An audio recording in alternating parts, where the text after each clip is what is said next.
समय पहले की बात है। माधोपुर नामक गांव में एक राजा हुआ करते थे। उन्होंने एक विद्वान के बारे में काफी चर्चाएं सुनी थी, इसलिए वह उनसे मिलना चाहते थे। एक दिन उन्होंने उस विद्वान से मिलने की योजना बनाई और उससे मिलने चले गए। जब राजा विद्वान से मिले तो उन्होंने उससे पूछा कि क्या इस दुनिया में ऐसा कोई व्यक्ति है जो बहुत महान हो लेकिन उसे दुनिया वाले नहीं जानते हों। यह बात सुनकर विद्वान ने राजा से विनम्र भाव में मुस्कुराते हुए कहा, हम दुनिया के ज्यादातर महान लोगों को नहीं जानते। इस दुनिया में कई ऐसे लोग हैं जो महान लोगों से भी कई गुना महान हैं। राजा ने थोड़ा चिंतित होकर उस विद्वान से पूछा, ऐसे कैसे संभव है? विद्वान ने कहा, मैं आपको ऐसे कई व्यक्तियों से मिलवा सकता हूँ जिन्हें देखकर आपको मेरी बात पर विश्वास हो जाएगा।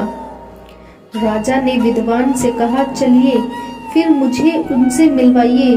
अगर धरती पर ऐसे लोग हैं तो मुझे उनसे मिलकर काफी ज्यादा खुशी होगी। विद्वान राजा को लेकर एक गांव की ओर चल पड़े। कुछ दूर चलने के बाद रास्ते में एक पेड़ के नीचे एक बूढ़ा आदमी उनको मिला। उस बूढ़े आदमी के पास पानी का एक घड़ा और कुछ रोटियां थी। राजा और विद्वान ने उस बूढ़े आदमी से रोटी मांगी और खाई और पानी पिया। उसके बाद जब राजा उस बूढ़े आदमी को रोटी के दाम देने लगा तो वह बूढ़ा आदमी बोला, महोदय, मैं कोई दुकानदार नहीं हूँ, मैं बस वही कर रहा हूँ जो मैं इस उम्र में करने के योग्य हूँ।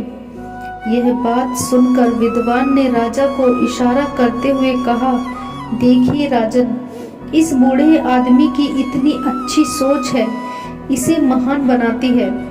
यह देखकर राजा को काफी प्रसन्नता हुई और उन्होंने बूढ़े आदमी को कुछ सोने के सिक्के उपहार स्वरूप प्रदान किए। इसके बाद वह वहां से चल पड़े और गांव के अंदर प्रवेश किया। वहां चलकर उन्होंने एक विद्यालय दिखाई दिया। विद्यालय में वह एक शिक्षक से मिले। शिक्षक से मिलकर राजा ने पूछा, आप इतने विद्यार्थी को पढ़ाते हैं तो आपको कितनी तनख्वाह मिलती है? यह बात सुनकर शिक्षक ने मुस्कुराते हुए कहा, महाराज, मैं तनख्वाह के लिए नहीं पढ़ा रहा हूँ। यहाँ कोई शिक्षक नहीं था और सभी विद्यार्थी का भविष्य दांव पर लगा था। इस कारण मैं उन्हें मुफ्त में शिक्षा देने इस विद्यालय में आता हूँ। यह बात सुनकर विद्वान ने राजा से कहा, महाराज, दूसरों के लिए जीने वाला व्यक्ति ही सबसे महान होता है। जीवन में हमेशा हमें केवल अपने बारे में नहीं बल्कि दूसरों के बारे में भी सोचना चाहिए। हमें कभी भी यह पता नहीं होता कि सामने वाला व्यक्ति किस मुसीबत में हो सकता है। इसलिए सोचिए, समझिए और उस व्यक्ति से बात कीजिए। यदि आपको लगता है कि मैं उस व्यक्ति की मदद कर सकता हूँ तो अवश्य ही आगे आइए और मदद कीजिए।